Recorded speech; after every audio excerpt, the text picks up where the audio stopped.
Biographical data shows that His Majesty grew up in foreign lands. Thus, when he consented to take upon himself the burden of kingship and the status as head of state, it could be the reason why His Majesty was intent on getting to know his subjects.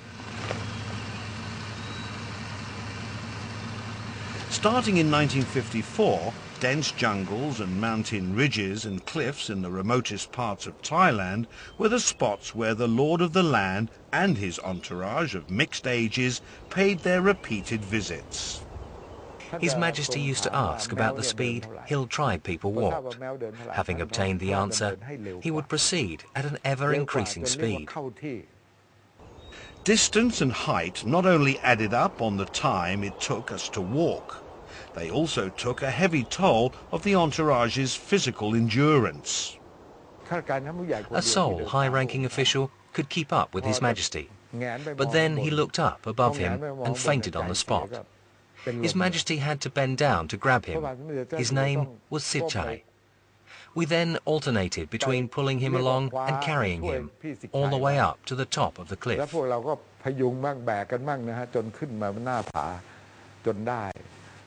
Some members of the entourage were gasping for breath, could not respond to radio calls, and they came that often too.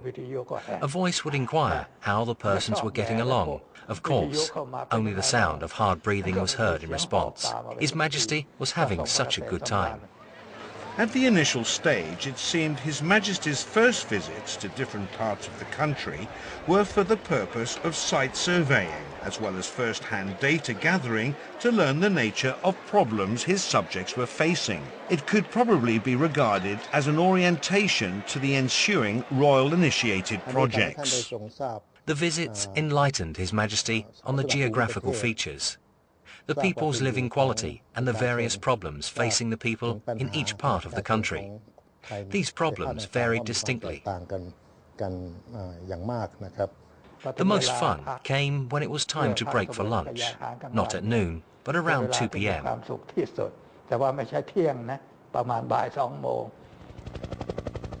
The road condition along the routes of His Majesty's visits, especially at the beginning of the reign, can be described as undeveloped. Up on high mountain tops, the only access is by air only.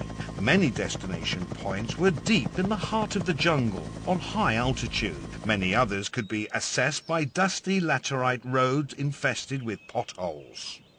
The condition did not bother us much, as we had experienced it before, but it was rough for local officials, like provincial governors and the like. I followed behind and could see how pale they looked sitting there. I mean, they did not faint. They were all sitting in rows when it came to walking up those hills.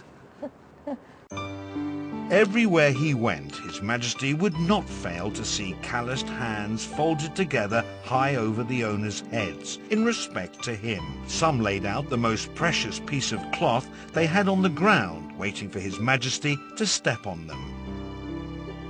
With the king's footprint on it, the piece of cloth would not be used or washed. Instead, it would be neatly folded and preserved at the praying spot where the people keep Buddha's image. On Sabbath day, they will put flowers to pay homage to the sacred piece of cloth in gratitude for what His Majesty has done for the country. Most of them do this.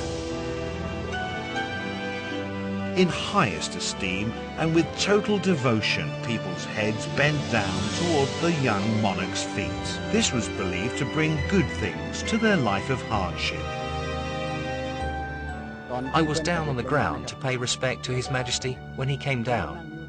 He actually came directly to where I was sitting. I had never dreamed I could meet him in person. Tears readily rolled down my cheeks. I was overwhelmed to see him. As His Majesty walked past them, those expectant eyes lit up in stark contrast with the harsh and weather-beaten faces from hard work. Thus, the people's delight and smiling faces could not conceal the traces of sufferings from His Majesty's watchful eyes. The king knelt down to talk to us, asked how one of us who was blind could come. He said his niece brought him along. Why did you want to come? Was the king's next question. His voice was so gentle and soft. How I loved to hear his voice. He even embraced the old guy.